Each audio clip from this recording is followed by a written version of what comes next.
A continuación nos acompaña Suheila, perdóname para no equivocarme, Bas, ¿cierto? Espero haberlo pronunciado bien. Así es.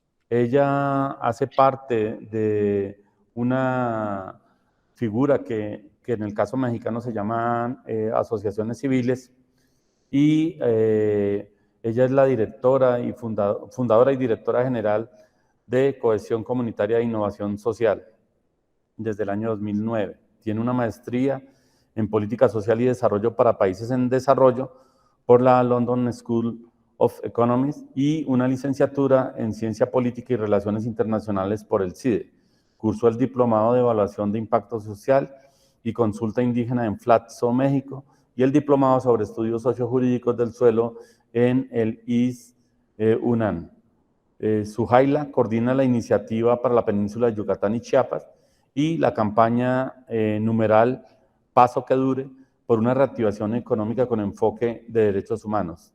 Suheila ha sido funcionaria pública del gobierno federal y local de México e Inglaterra desde el año 2004 hasta el año 2009 en distintos periodos e invitada a intercambios de experiencias y conocimientos por los gobiernos de Estados Unidos, Chile y Colombia. Ha sensibilizado a más de 7,000 personas de los sectores público, privado, civil, académico y mediático en las distintas agendas en las que trabaja. Su intervención se ha denominado Intervenciones Urbanas para la Cohesión Comunitaria en Ciudad en Transformación. Entonces, Suheila, agradecemos a usted enormemente el poder apoyarnos y participar en esta iniciativa y tiene el espacio. Al contrario, la agradecida soy yo por la invitación. Muchas gracias por hacerme parte de este taller laboratorio. Antes de comenzar mi presentación, quiero tomarme solo un par de minutos para pedirles si me pueden poner en el chat el país y la ciudad en la que están y algún ejemplo de intervención urbana o de urbanismo táctico en el que hayan colaborado, para darme una idea de la audiencia y de las personas que están participando.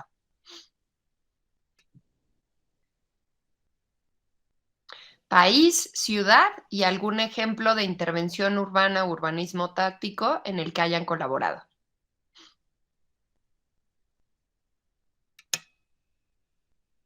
Sí pueden escribir en el chat, ¿verdad?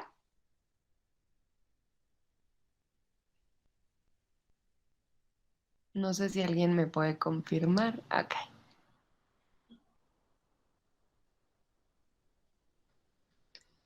Bogotá, Universidad del Barrio.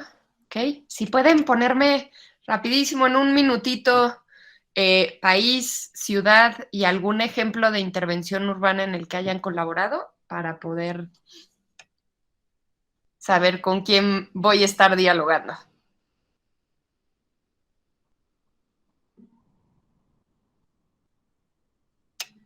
Okay.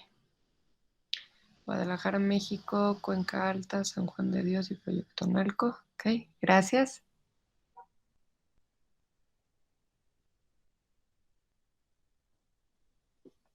Ok, bien, les agradeceré que me sigan poniendo sus... Sí, Suheila, mira,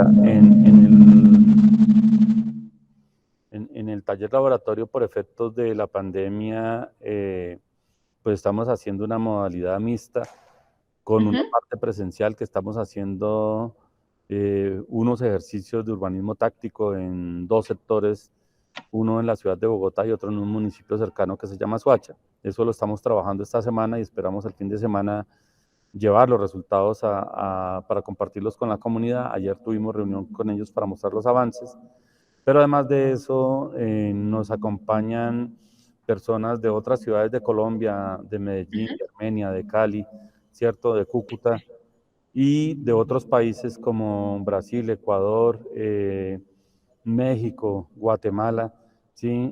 Italia, pero pues por estas condiciones de la pandemia y las dificultades de todos, no todo el mundo está participando al mismo tiempo. Entonces nosotros hemos estado trabajando distintos ámbitos para que lo tengas presente. Perfecto, muy bien. Bueno, pues muchísimas gracias. Con esa aclaración entonces me arranco. Déjenme empezar con esta foto. No sé si se alcanza a ver la parte de abajo, si ustedes sí la alcanzan a ver. Es una foto de la Ciudad de México, de una zona que se llama Santa Fe. Esto es Santa Fe y esto es Santa Fe. Estas dos imágenes están a 3 minutos en coche y para mí son reflejo de la anticiudad. O sea, es justo lo que no queremos que siga ocurriendo en las ciudades de América Latina. Y seguramente ustedes ven la foto y parece normal, ¿no? Ya no nos sorprende ver en nuestros países, en nuestras ciudades, este tipo de contrastes, de desigualdades, de brechas, de asimetrías entre la forma en la que viven estas personas y la forma en la que viven estas personas. Y entiendo que lo que estamos haciendo en este taller laboratorio es repensar las intervenciones urbanas. Yo creo que un primer paso para repensar esas intervenciones urbanas es dejar de normalizar las desigualdades que son tan frecuentes en nuestra región, pero que tenemos que reconocer y revertir a través de distintas políticas públicas y también de las intervenciones. Lo que quiero hacer en mi conferencia es poner en contexto esas intervenciones urbanas y el urbanismo táctico. O sea, quiero ampliar un poco la mirada. Yo soy politóloga e internacionalista especializada en política social y desarrollo y en derechos humanos. No soy arquitecta, no soy urbanista, no les puedo hablar sobre las texturas y las características de los materiales, pero sí me gustaría aprovechar este espacio para invitarnos a tener una mirada más amplia y poder poner en contexto esas intervenciones urbanas y el urbanismo táctico. Voy a hacer esa contextualización considerando 4 fenómenos o 4 factores que son relevantes desde mi punto de vista. El primero es el de la cohesión comunitaria. El segundo es el hecho de que nuestras ciudades están en transformación y son transformaciones sumamente aceleradas, significativas y profundas, y que esa transformación implica poblaciones móviles, que esto incluye poblaciones migrantes, poblaciones desplazadas, poblaciones refugiadas, solicitantes de asilo y poblaciones flotantes, y que podamos pensar en esa transformación de las ciudades y las poblaciones móviles en el contexto de crisis y emergencia climática. Tercer factor, la participación informada en las decisiones de las intervenciones urbanas, en su ejecución y en su evaluación, pero que esta participación e información se dé conforme a los estándares, principios y directrices en materia de derechos humanos. Y por último, el cuarto componente que voy a poner sobre la mesa es la perspectiva interseccional, es decir, el reconocimiento de que las personas enfrentan discriminación por distintos motivos o razones, por el género, y miren que estamos en el 25N teniendo esta conversación, pero por el género, por la edad, por la discapacidad, por la orientación sexual, y estos distintos motivos o razones de discriminación no actúan de manera separada, sino que van generando una discriminación múltiple en donde el género más la discapacidad, más la orientación sexual, es mayor, o sea, la suma es más que las partes. Y la perspectiva interseccional reconoce esa discriminación múltiple y para poder prevenir y eliminar esa discriminación necesitamos tener un enfoque diferenciado. Y es ahí en donde me gustaría poner a las intervenciones urbanas, en la intersección de estos 4 elementos. Voy a profundizar un poco más en y luego me voy a ir a explicar estos 3. Desde CSIS, desde la organización que dirijo, tenemos un programa sobre ciudades en transformación y cohesión comunitaria. Llevamos ya varios años analizando información del censo, de la encuesta intercensal, para ver cómo cambian las ciudades entre un periodo de medición y el otro, que en México es cada 5 años, el censo es cada 10 años y luego cada quinquenio tenemos una encuesta intercensal o un conteo de población. Y hemos ido analizando esos cambios en las ciudades entre el año 1, por ejemplo, 2010, y luego el 2015, y luego el 2020. Y vamos identificando, por ejemplo, cómo varía el tamaño de la población en las ciudades. Entre el año 1, que es 2010, por ejemplo, y el año 2, que es 2015, y el año 3, que es 2020, hay cambios sumamente importantes en el tamaño de la población de las ciudades. Para ponerles un ejemplo, en García, Nuevo León, que es una ciudad que está al norte del país, la población creció se duplicó en 5 años y en el siguiente quinquenio se volvió a duplicar. Y en el inter, entre el año 1 y el 2, y entre el año 2 y el año 3, las personas servidoras públicas, las organizaciones, las universidades, los distintos agentes de acción pública, realmente no tenemos información para saber lo que está ocurriendo en la ciudad. Pero lo que ocurre en ciudades como García, y este ejemplo no es excepcional, hay varias ciudades que crecen a ese ritmo en México, hace que no conozcamos realmente la carga de la población en las ciudades. Y si no conocemos la carga de la población, es muy probable que tengamos una asimetría entre los bienes, recursos, servicios, políticas, espacios públicos que requiere la población y lo que somos capaces de brindar desde los gobiernos de los distintos órdenes, pero también desde los demás agentes de acción pública. Y esta transformación en las ciudades no solo se da en el tamaño de la población, sino en el perfil de la población. Hemos analizado, por ejemplo, las ciudades que reciben un mayor porcentaje de migrantes en retorno, que vienen principalmente desde Estados Unidos a México, y cuál es la diferencia entre el perfil de la población preexistente en la ciudad y el perfil de la población migrante en retorno. ¿Qué hemos encontrado ahí, por ejemplo? Primero, que hay una diferencia entre el perfil de la población preexistente y el perfil de la población migrante en retorno. Y segundo, que hay una diferencia también en el perfil de los migrantes en retorno entre las distintas ciudades a las que llegan. Ahora, aquí hasta ahora he hablado de cambio en el tamaño de la población y un cambio acelerado, significativo, y que además pues no tenemos realmente información para saber qué ocurre a lo largo de esos 5 años, solo antes y después, pero también hay que pensar en otro tipo de poblaciones.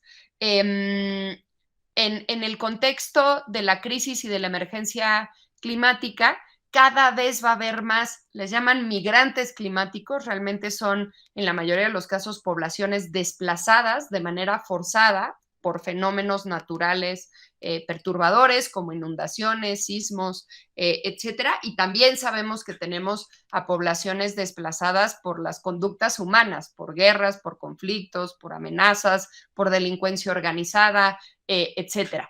Y todas estas poblaciones migrantes o desplazadas que se mueven de forma voluntaria o forzada están en las ciudades y seguimos abordando su presencia como si fuera excepcional. Hablamos, por ejemplo, ahora en México de la comunidad de haitianos, ¿no? Hablamos también de personas centroamericanas, pero el abordaje, no solo en los medios de comunicación, sino también en las políticas públicas, parece que estamos hablando de un fenómeno excepcional, ¿no? Cuando viene la caravana, entonces hablamos de migrantes y de desplazados, cuando realmente esto es parte intrínseca de nuestras ciudades y lo va a ser cada vez más en el contexto de crisis y emergencia climática. Entonces, ¿cómo pensamos las ciudades? Reconociendo que va a haber estas distintas poblaciones móviles y también incorporando en esas poblaciones móviles a las poblaciones flotantes. Hay un porcentaje importante en cada una de las ciudades de población que no hace su vida conforme a las divisiones político-administrativas de las ciudades. Vive en una ciudad, trabaja en otra ciudad, se divierte en otra ciudad, sobre todo cuando tenemos zonas metropolitanas, como ocurre en México y en otros países de la región. Y entonces tenemos una cantidad importante de personas que se desplazan todos los días de manera cotidiana con distintos motivos. Puede ser para trabajar, para estudiar, para recibir atención médica, para comprar, para divertirse, y que están en las ciudades, pero no están reflejadas, por ejemplo, en los presupuestos ni en las intervenciones, ¿no? En donde se sientan esas poblaciones flotantes, en dónde comen, en dónde acceden a servicios como poder ir al sanitario. Estas preguntas que son como tan básicas en la vida cotidiana y que las ciudades no dan realmente respuesta a esas necesidades y a esos derechos de las poblaciones flotantes. Y creo que es indispensable que este tema de la crisis y la emergencia climática sea parte de todas las conversaciones. No solo del contexto, sino que lo aterricemos en el diseño, en la ejecución y en la evaluación de las intervenciones urbanas. Y ahora sí, habiendo explicado esto, me voy a hacer brevemente una explicación de los otros 3 componentes para contextualizar las intervenciones urbanas y el urbanismo táctico. Desde CCIS entendemos la cohesión comunitaria como un proceso integral a través del cual las personas y las comunidades alcanzan su máximo potencial. Es decir, que vivan la vida que quieren vivir y que sean quienes quieran ser. Y para poder fortalecer la cohesión comunitaria, desde nuestro enfoque, que recupera planteamientos de la Unión Europea, de CEPAL, de OCDE y la propia discusión que hemos tenido en el país, este proceso de cohesión comunitaria supone el mejoramiento de 8 dimensiones. La primera tiene que ver con los derechos, responsabilidades y obligaciones. La segunda, con la interacción, no solo con que coincidamos en un espacio, sino que interactuemos de forma significativa. ¿Eso qué significa? Que podamos compartir quiénes somos, qué queremos, qué pensamos, qué sentimos, y es a través de esa interacción que se pueden confrontar y cuestionar los prejuicios y estereotipos, y que por ende surge la identificación, que es una condición previa para la empatía, la solidaridad y la confianza. Está probado que somos mucho más empáticas y solidarias con las personas con las que nos identificamos. Y esa identificación no tiene que ser a partir de características o de apariencia física. Si yo interactúo con alguien, puedo identificar qué tenemos en común, cuáles son nuestros intereses, preferencias que compartimos. Otra de las dimensiones es la de igualdad, equidad y justicia. Y por eso empecé esta conversación mostrándoles las 2 fotos, porque no hay forma de tener cohesión comunitaria si no buscamos con las intervenciones urbanas reducir las distintas desigualdades. Por supuesto, la desigualdad de género, las desigualdades espaciales, territoriales, no solo las desigualdades económicas o de ingreso entre regiones, sino las desigualdades considerando las distintas razones y motivos por los cuales las personas sufren de discriminación, y por eso también la prevención y erradicación de la discriminación es una de las dimensiones de la cohesión comunitaria, y no solo la aceptación o la tolerancia de la diversidad, sino su reconocimiento, valoración y celebración. Tenemos que dejar de pensarnos en términos de mayorías y minorías. Quienes están en una comunidad son integrantes de esa comunidad, tienen derecho a la ciudad, tienen derecho al espacio público, tienen derecho a la vivienda, al trabajo, a la educación, a la salud, a la movilidad, independientemente de cuántas personas sean.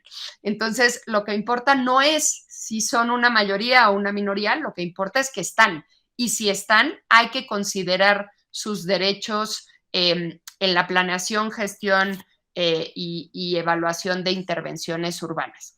También, como parte del enfoque de cohesión, está la dimensión de identidad y sentido de pertenencia. Desde nuestro enfoque, cuando hablamos de comunidades, pensamos en 3 tipos de comunidades. Comunidades geográficas, que van desde mi calle, bueno, mi casa, mi calle, mi colonia, mi municipio o departamento, mi estado, mi país. Comunidades poblacionales, yo soy mujer, adulta, mexicana de la Ciudad de México, ¿no? Y comunidades simbólicas, por ejemplo, quienes somos ciclistas, a quienes nos gusta la lectura, a quienes tenemos redes sociales.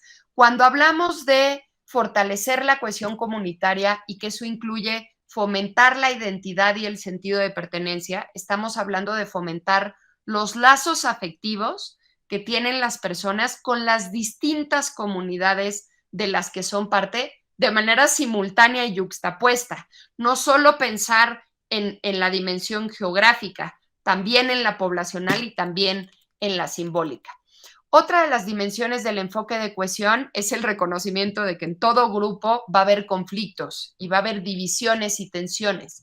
Y los conflictos no son negativos en sí mismos. El problema es cuando se niegan los conflictos o cuando se buscan resolver a través de la imposición o la sumisión.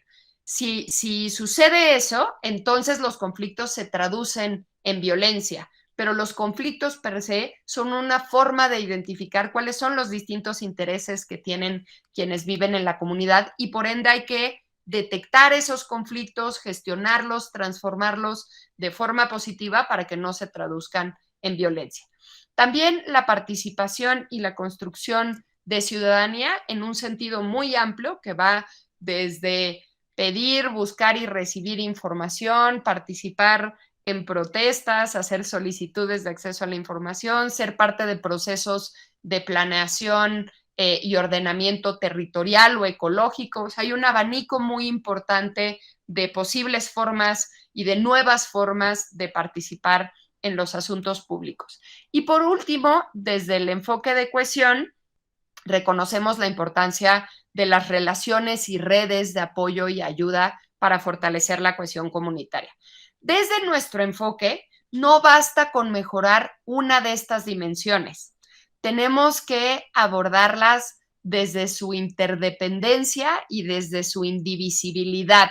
O sea, no es suficiente con hacer una iniciativa que genera relaciones y redes de apoyo y ayuda si esa iniciativa no reconoce la diversidad, no disminuye las desigualdades, no está basada en el reconocimiento de derechos. Entonces, una intervención urbana que contribuya a fortalecer la cohesión comunitaria puede empezar por cualquiera de estos puntos, pero tendría que considerar todos los demás. Ahora, en nuestras ciudades hay distintos factores que debilitan la cohesión comunitaria y otros que la fortalecen. Aquí hay algunos ejemplos, solo los menciono brevemente porque son parte de esta contextualización que estoy haciendo. Los guetos y los búnkeres, es decir, la exclusión voluntaria e involuntaria, cómo privilegiamos en nuestras ciudades el bienestar objetivo, la parte económica de bienes, recursos y servicios, que por supuesto que es importante, pero no consideramos con la misma importancia el bienestar subjetivo, la satisfacción con la vida, la felicidad que tienen las personas. La industria del miedo. Y esta industria, me atrevo a decir que es global, no solo nacional o regional. La industria del miedo es la que nos vende la historia y explota el miedo comprensible que tenemos a ser víctimas del delito, porque en nuestras ciudades hay delitos, y entonces se va generando lo que desde CCIS llamamos la espiral invertida del miedo. Hay delitos, hay miedo a ser víctimas del delito, pensamos que si nos aislamos vamos a estar más seguras y más seguros. Este es un sentimiento comprensible, pero resulta contraproducente porque entre más aisladas estemos, menos capacidad de trabajar los factores de protección frente a la violencia y la delincuencia y de reducir los factores de riesgo. Y también una vez que somos víctimas en un contexto de aislamiento, lo que suele suceder es que las personas asumen que le pasó a ella, a él, porque algo debía, en algo andaba metido, ¿no? Se lo buscó, se lo ganó, que es un mecanismo de defensa para pensar que a mí no me puede pasar, y se cierra el círculo o esta espiral invertida del miedo. Y hay toda una industria que explota ese miedo y que nos dice que si ponemos candados, cerrojos, cámaras de videovigilancia, botones de pánico, bardas cada vez más altas, alambres de púas, perros guardianes, equipamiento policial blindado, entonces vamos a estar más seguros. Y esta industria del miedo que recibe, por lo menos en México, miles de millones de pesos al año de los hogares, además de los recursos públicos que se gastan, está probado que no se traduce en mayor seguridad. Es un gasto por la inseguridad, pero no es una inversión para la seguridad. Y lo que sí hace es segmentarnos, fragmentarnos, aislarnos y decirnos que la única forma en la que podemos estar seguras y seguros en nuestras ciudades es si no tenemos ninguna interacción con el otro. Cuando de hecho está probado que lo que reduce, por ejemplo, los delitos violentos y no violentos es el sentido de pertenencia y que eso depende de la interacción. Ustedes lo saben mejor que yo, pero la dispersión territorial y espacial, la ampliación de la mancha urbana, el hacinamiento, las políticas de suelo y la especulación con el valor del suelo como variable que suele ordenar las ciudades y el crecimiento de las ciudades en nuestra región, la privatización de lo público y la pirámide de movilidad invertida que sigue poniendo al auto por encima de las personas peatonas, ciclistas y que hacen movilidad activa. Estos son algunos ejemplos de los factores que están en las ciudades latinoamericanas y en otras ciudades del mundo y que debilitan la cohesión comunitaria porque afectan varias de las dimensiones que les mostré. Y por otro lado, tenemos también factores que fortalecen, aquí hay un error, es que fortalecen la cohesión comunitaria, como la integración espacial y la interacción poblacional.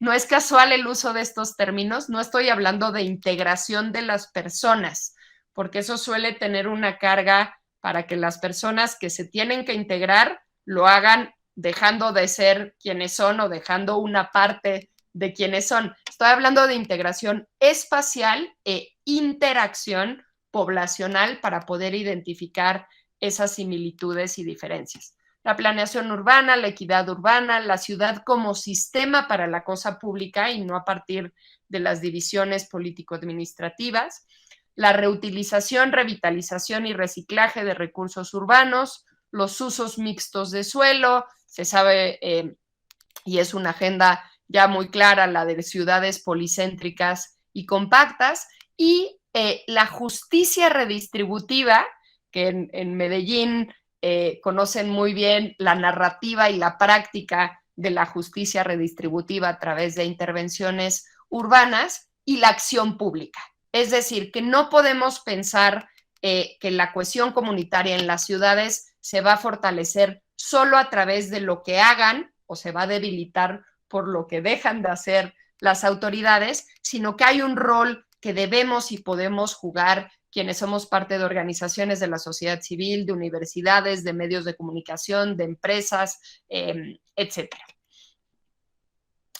Ahora, hasta aquí he hablado sobre ciudades, sobre cohesión comunitaria y sobre cohesión comunitaria en las ciudades en un contexto de transformación de poblaciones móviles y de crisis climática en las ciudades.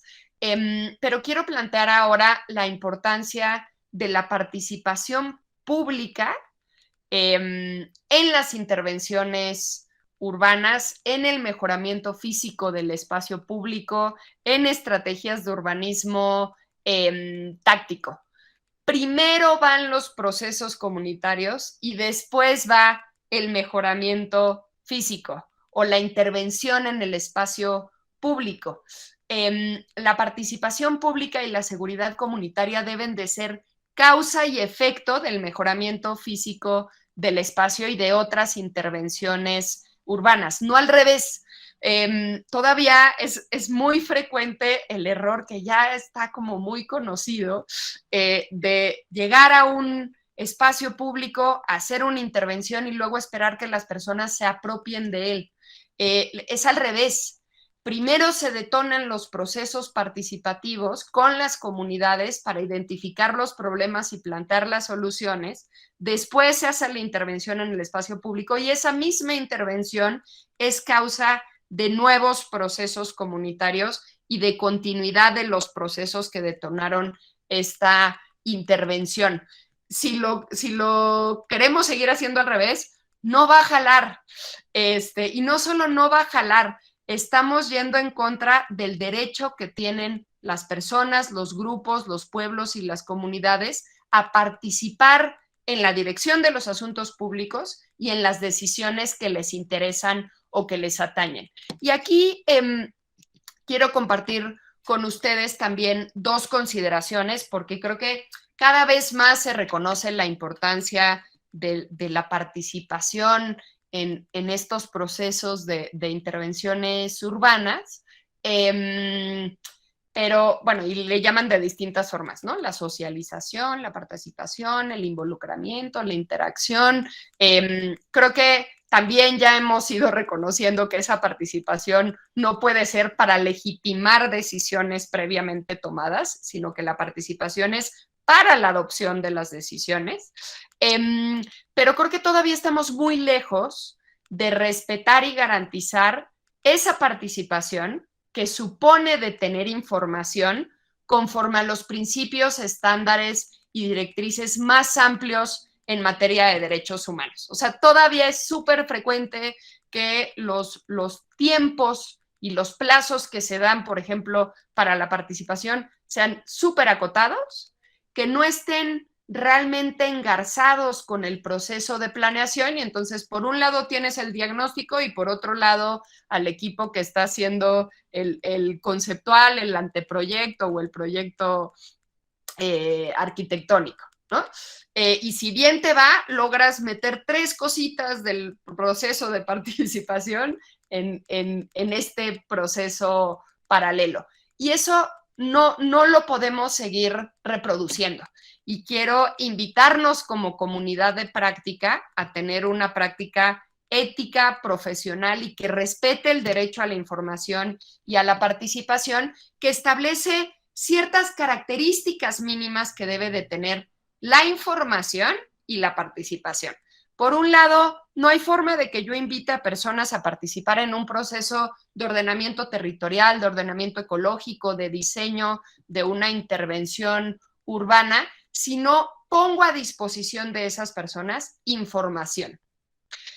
No es solo un asunto de ir a tientas o de decir lo primero que se me ocurra en la reunión de participación. Quien va a hacer la intervención tiene la obligación de poner a disposición de las personas información para que puedan participar. Y esa información tiene que tener ciertas características. Tiene que ser accesible, confiable, veraz, oportuna, comprensible, con lenguaje sencillo, ¿no? No los planos de los arquitectos o arquitectas. Tiene que ser un lenguaje comprensible para la persona que va a participar y tener pertinencia cultural, por supuesto, que sea accesible para personas con discapacidad en distintos formatos. Si es un lugar que habitan o que ocupan pueblos originarios, pues que sea en sus propias lenguas, ¿no? Entonces, digamos, repartir un folleto 3 días antes de mi reunión con 5 viñetas y nada más, eso no está garantizando el derecho a la información de las personas. Y la participación que se dé en el diseño de las intervenciones urbanas también tiene que cumplir ciertas características.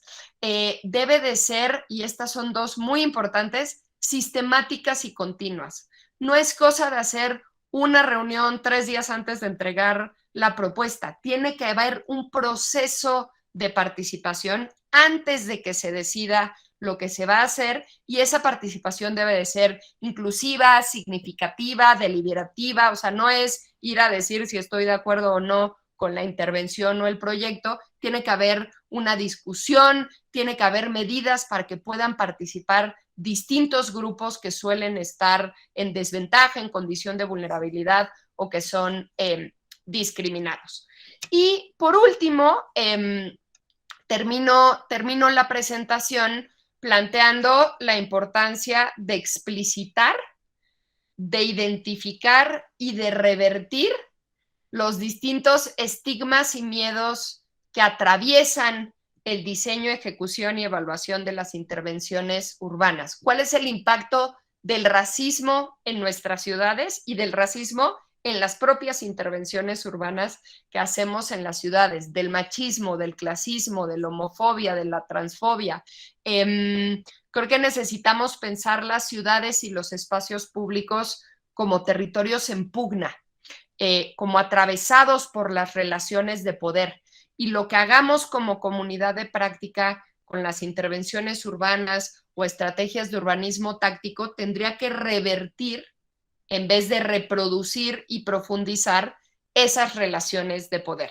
Y no lo vamos a lograr si no tenemos esta perspectiva interseccional y un enfoque diferenciado.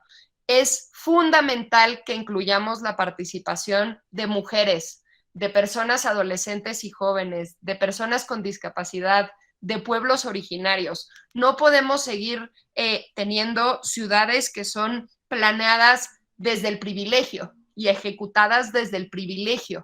Y una persona o un grupo de personas con ciertas características no pueden seguir hablando y decidiendo por todas las demás, por el simple y sencillo hecho de que las intervenciones urbanas tienen un impacto diferenciado en los distintos grupos sociales, porque no ocupamos y no disfrutamos de la misma forma el espacio público, ni tenemos las mismas actividades y roles libremente elegidos o impuestos, por ejemplo, por razón de género. Entonces, es importante que nos hagamos la pregunta de cuáles son las relaciones de poder en el espacio en el que se va a dar la intervención y cómo desde la intervención revertimos esas relaciones de poder, incluyendo la participación informada de los grupos históricamente o recientemente discriminados, en vez de reproducir y profundizar las relaciones de poder con nuestra intervención. Con eso, perdón, solo esta última ya para concluir. Muy brevemente, como en la experiencia de 12 años de CCIS, de qué funciona y qué no funciona para, por ejemplo, revitalizar un espacio público, para planear una intervención urbana, etcétera. Lo que funciona es pensar en procesos, no en eventos, con estrategias integrales, no acciones aisladas, reconociendo la complejidad de los fenómenos relacionados con los asuntos públicos. No hay varita mágica, no hay solución fácil, y luego nos pasa eso en la región, ¿no? Se hace una varita mágica en una ciudad, en uno de nuestros países, y ahí van replicándola por todos lados. No hay soluciones sencillas a los problemas complejos que enfrentamos en las ciudades, y hay que reconocer esa complejidad. La coconstrucción, en vez de decisiones de arriba hacia abajo, basadas en evidencia y método, no en ocurrencias. También tener un proceso de planeación estratégica y de monitoreo, seguimiento y evaluación. No bastan las intuiciones y tampoco las buenas intenciones. Podemos tener una muy buena intención, pero que lo que estemos haciendo esté agravando los problemas públicos que se tienen en las ciudades, incluidos los asentamientos de origen informal. No confundir lo sustantivo con lo mediático. Está bien si necesitan hacer ruido en medios de comunicación para mantener el interés de la clase política, pero no confundir una cosa con otra. Pensar en ecuaciones intertemporales, no solo en el corto plazo, sino cómo el corto plazo se relaciona con el mediano, el largo se construye desde el corto, etcétera, y tener una lógica transeccional o transadministraciones de los distintos gobiernos, en vez de seguir todo el tiempo respondiendo a la inmediatez y a la última crisis que tenemos en nuestra ciudad o en algún barrio, como tener esta perspectiva de prospectiva y de mayor alcance. Listo, y con eso les dejo mis datos de contacto y dejo espacio para las preguntas.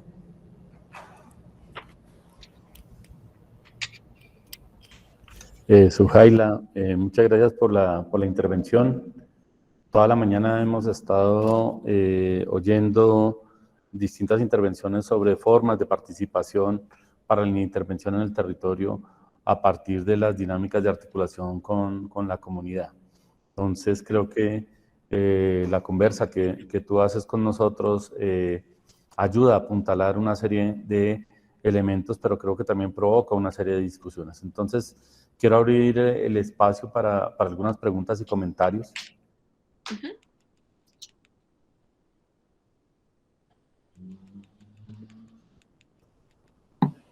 Juan Camilo Agudelo, Colombia. Dale, Juan Camilo. Ok, me quedé con la idea, bueno, muchas gracias primero por la presentación.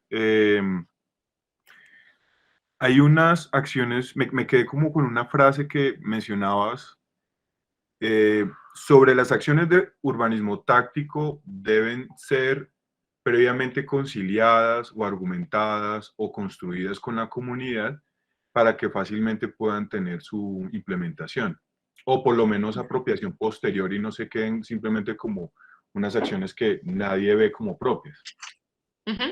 Sin embargo, hay unas acciones que lo que pretenden es la reunión alrededor de para construir otras acciones posteriores. ¿A qué me refiero?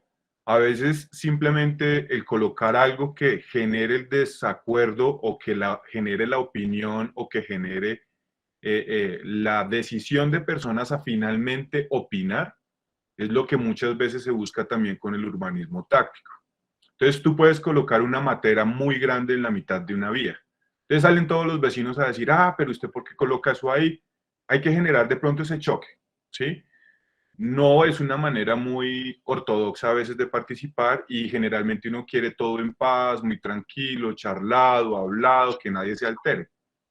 Sin embargo, ante comunidades en donde no les gusta la participación, eventualmente hay unas acciones que los invitan a la comunicación y a la participación. Entonces, si yo veo que hay un constante parqueo de los carros en la calle y que no hay espacio para bicicletas o que ni siquiera pasa el camión de la basura o tengo que solucionar un problema, eventualmente hay acciones en donde lo primero que tengo que hacer es cerrar la calle para que la comunidad salga a hablar y decirles, venga, hablemos porque aquí hay un problema, porque siempre todo el mundo está sacándole el cuerpo a unas acciones específicas. Entonces, yo quería era más como complementar con mi posición al respecto, que obviamente tiene muchas detracciones porque a nadie le gusta el conflicto o todo el mundo espera que las cosas se solucionen de una manera un poco más tranquila, pero dada la experiencia de ciertos escenarios, a veces eso es una de las mejores posibilidades porque la gente, cuando ya realmente lo están tocando, es que sale a participar, no cuando se le invita y se le invita y se le invita. No sé qué piensas al respecto y los otros compañeros y compañeras que pueden pensar al respecto. Sé que no es muy ortodoxo, pero a veces es más efectivo. Está súper bien y además qué bueno que no sea ortodoxo y me da como posibilidad de precisar algunos puntos. Como decía cuando expliqué el enfoque de cohesión, creo que no hay que tenerle miedo al conflicto. Creo que, y déjame plantearlo el día de hoy, que es 25N, Día Internacional de la Eliminación de la Violencia contra las Mujeres. Hay formas de irrumpir en el espacio y se puede ocupar el espacio sin tenerlo como previamente acordado, pero depende, yo diría que de varias cosas. Primero, desde dónde y por quiénes se ocupa el espacio. No es lo mismo que compañeras feministas ocupen espacios clave de las principales avenidas de las ciudades del mundo para decir, ya basta, no volverán a tener la complicidad de nuestro silencio, a que llegue alguien que no tiene, perdón por decirlo así, pero que no tiene la más peregrina idea de esa comunidad, de los problemas de esa comunidad y de los grupos al interior de esa comunidad, a querer definir cómo se tiene que vivir y utilizar el espacio público, ¿no? Entonces, lo disruptivo es parte de estos procesos. pero creo que incluso ahí hay que considerar la pertinencia de lo que se hace. La pertinencia no en el sentido de que todo el mundo esté contento y nadie se altere, sino la pertinencia en términos de la justificación de lo que voy a hacer y cómo lo que voy a hacer está relacionado con el contexto en el que voy a intervenir, ¿no? Y ahí, o sea, podríamos echarnos una larga discusión. Creo que hay preguntas que se pueden hacer para que sí sea una disrupción, pero no una imposición, que es distinto, ¿no? Y hay formas en las que se puede trabajar. Ahora, déjame, para mostrar que me gusta también los disensos, no solo los consensos, déjame disentir con lo que planteas, porque yo normalmente, y siempre que doy conferencias de cohesión comunitaria, alguien me pregunta, no es tu caso, pero alguien me pregunta, ¿pero cómo le hacemos con las personas? Porque son bien apáticas y no quieren participar. Yo creo que no hay personas que no quieran participar. Creo que hacer un proceso de participación significativo, deliberativo, que tenga consecuencias, como es el derecho de las personas, implica tiempo, implica esfuerzo, los resultados no están garantizados y muchas veces en nuestros países las personas están súper desgastadas de participar por la desconfianza que hay justificada en las autoridades y porque sienten que su participación no tiene consecuencias. Pero ahí lo que tenemos que hacer es ir construyendo ir rompiendo la profecía autocumplida, ¿no? De, no, pues es que cuando participo no pasa nada y entonces no participo y entonces se siguen agravando los problemas. Hay que ir construyendo confianza, definiendo con mucha claridad en qué vas a participar, cuándo, a qué hora y qué se va a lograr. Y ese en qué, cuándo, a qué hora y qué se va a lograr, no lo puedes definir sin tener ningún conocimiento de la zona. O sea, si convocan a mujeres a participar a las 10 de la mañana, pues claro que no van a ir, pero no porque sean apáticas, sino porque hay distintas actividades y el proceso no tiene pertinencia. Entonces, por un lado, creo que hay que planear la participación, aunque sea, digamos, puede no ser un proceso de participación, puede solo ser algo de un día, pero incluso si es algo de un día, tú tienes que tener información sobre qué actividades hacen las personas que viven ahí, cuáles son los mejores horarios, cuáles son los canales para convocarles y que esas personas tengan muy claro qué van a ganar con su participación, no qué les van a dar, cuál es la consecuencia de su participación. Si tú planeas eso con pertinencia y salen de esa hora con el resultado esperado, es muy probable que a la próxima regresen. Pero si la aceptamos en horas que no pueden, empezamos tarde, no saben a qué van, dicen muchas cosas y luego no saben cómo se va a utilizar eso que dicen, lo más probable es que a la próxima no regresen, pero no porque no les interesa, sino porque tenemos todavía una brecha muy importante para poder facilitar procesos pues, que cumplan con los derechos y que además construyan esta confianza de que mi participación importa.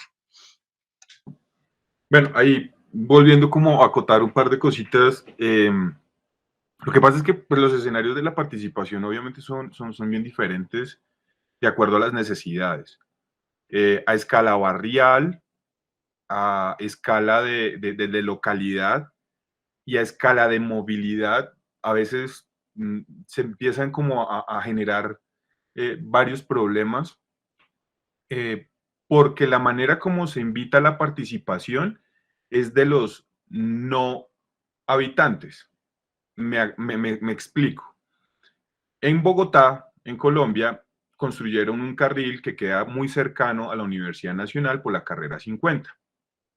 Entonces, inicialmente llamaban a los vecinos. Entonces los llamaban por la mañana. Pues obviamente por la mañana la gente está trabajando. Nadie iba. No, hay que socializarlo más. Entonces los llevaban por la tarde. Por la tarde iban los que dormían en la zona. Y entonces empezamos a hacer un análisis de realmente quién habita la zona. Entonces todos llegaban y decían, no, es que cuando yo llego, si me quitan un carril, entonces no puedo llegar con mi carro. Y además por aquí no pasan bicicletas. Entonces, ¿la participación de quién? Yo llego y salgo de mi casa y me voy al centro donde es mi trabajo. Y coloco un Twitter: Secretaría de Movilidad, ustedes no hacen nada por la defensa del espacio público, y el carro montado en el andén del centro.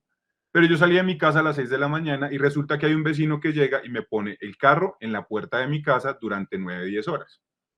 Cuando vuelvo por la noche, pues el carro ya no está ahí. Entonces, ¿qué significa pernoctar? ¿Qué significa habitar? ¿Qué significa tomar todas estas decisiones alrededor de ciertos contextos que finalmente quién lo habita? Es casi que empezar a analizar realmente quién habita y quién puede tomar la decisión sobre el uso de los espacios que se denominan públicos, y esa afectación de esas personas vienen a aparecer cuando el sábado por la tarde, cuando vengo con mi familia en el carro porque encontré una ciclorruta, sabiendo que no estoy durante toda la semana, pero no quiero que me toquen, y resulta que pasan miles de personas a diario por una ciclorruta. Entonces, en términos de la movilidad, sí es un poco más complejo a veces tomar esas decisiones de las horas de convocar, a quienes se convocan y las decisiones que hay que tomar. Porque Sí, finalmente la claro. población que vive ahí no es realmente la que vive ahí, simplemente va a dormir. Creo que es interesante también como pensar desde un enfoque de derechos humanos que quienes tienen derecho a participar en la decisión no son solo las personas que viven ahí, son las personas que viven, que estudian, que trabajan, que visitan o que transitan por ahí, porque a todas estas personas, de diferente forma y en mayor o menor medida, les puede afectar la decisión de forma positiva y de forma negativa, ¿no? O sea, los procesos participativos son complejos precisamente porque hay distintos intereses, preferencias, relaciones con el territorio, pero normalmente los procesos, o sea, si se considera quienes habitan, o sea, hay distintos intereses y hay que hacer un análisis y una ponderación, ¿no?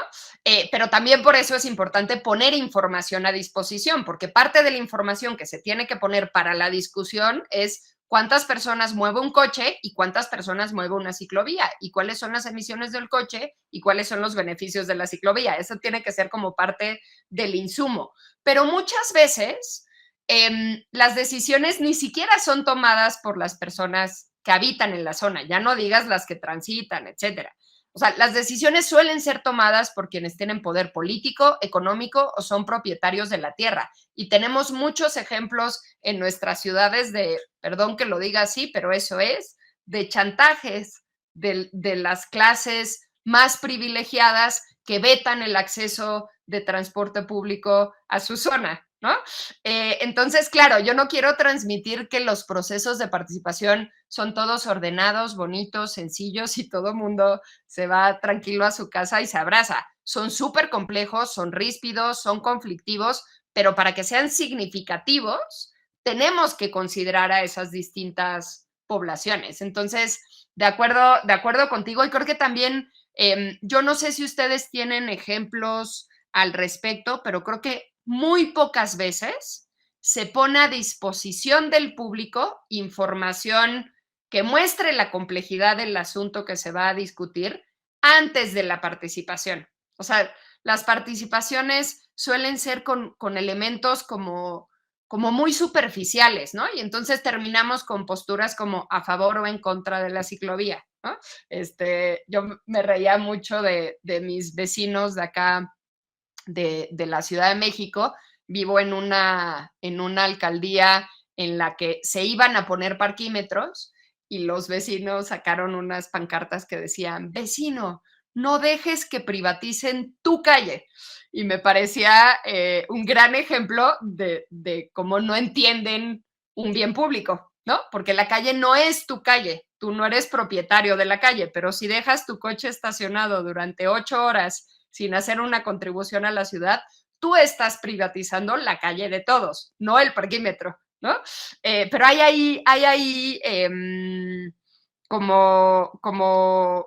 o sea, y era una zona con cierto poder adquisitivo, con visibilidad política, etcétera. Entonces, bienvenida a la complejidad, y al escucharte, Juan Camilo, entiendo que le has entrado a hacer los procesos de participación en serio. Bien, quisiera preguntar si hay alguna otra pregunta o consideración para Soheila. Yo quisiera hacer una consideración entonces final a modo de reflexión y pregunta, porque tú has insistido mucho en el tema de la información y el compromiso ético de la información. En el caso de Colombia, nosotros desde la Constitución del 1991, el tema de la participación está institucionalizado, es decir, es obligatorio como un requisito frente a cualquier proceso de planeación en cualquier escala que corresponda y por cualquier institución. Pero lo que nosotros nos hemos visto abocados desde allá hasta la fecha es a que solamente nos informan.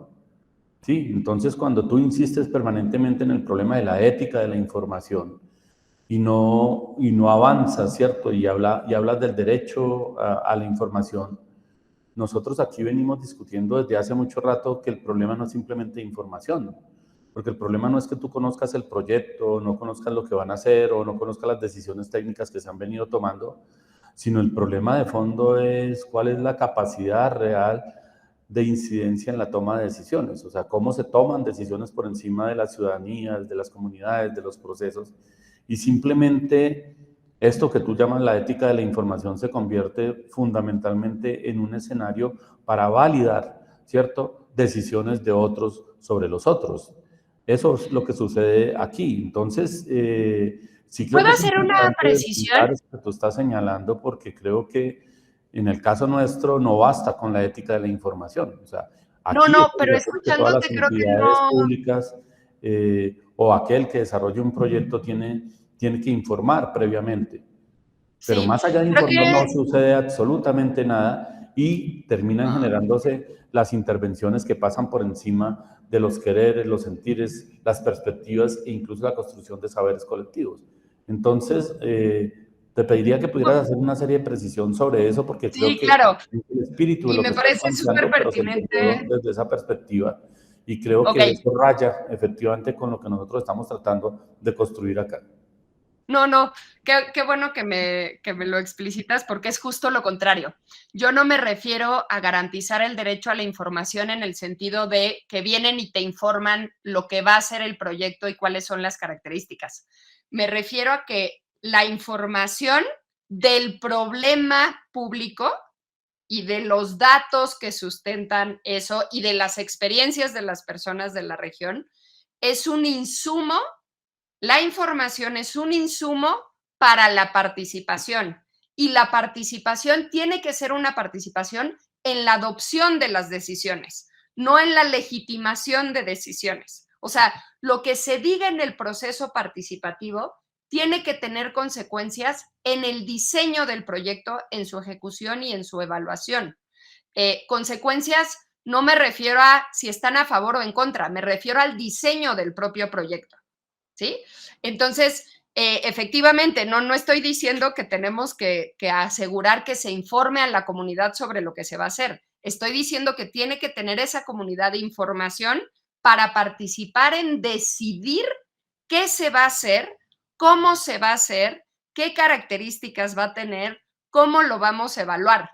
Y creo que esa precisión es súper importante porque justo lo que estoy diciendo es que no podemos seguir teniendo esos procesos en donde se socializa, que es yo te digo lo que voy a hacer, o se legitima una decisión. Es al revés, pero también necesitamos que en los espacios de participación se tenga información, no solo del proyecto. Es importante conocer la propuesta de proyecto, que no el proyecto final, porque ese se tendría que construir en colectivo, pero información sobre los distintos asuntos públicos que están relacionados y que se quieren resolver con la intervención o con el proyecto. Cuando yo digo que necesitamos tener una ética y un profesionalismo como comunidad de práctica, me refiero a que la información y la participación se den conforme a los estándares de derechos humanos. Y conforme a esos estándares, no podemos legitimar una decisión previamente tomada. Tampoco podemos solo invitar a un evento a que la gente dé su opinión y decir que les escuchamos y tomamos nota. Antes de la participación tenemos que compartir información relevante del asunto público y la participación tiene que tener consecuencias en la toma de decisión, o sea, en decidir qué se va a hacer y cómo se va a hacer. Entonces, me asusta un poco lo que me dices porque significa que no logré transmitir con claridad lo que les quería compartir, pero es justo lo contrario.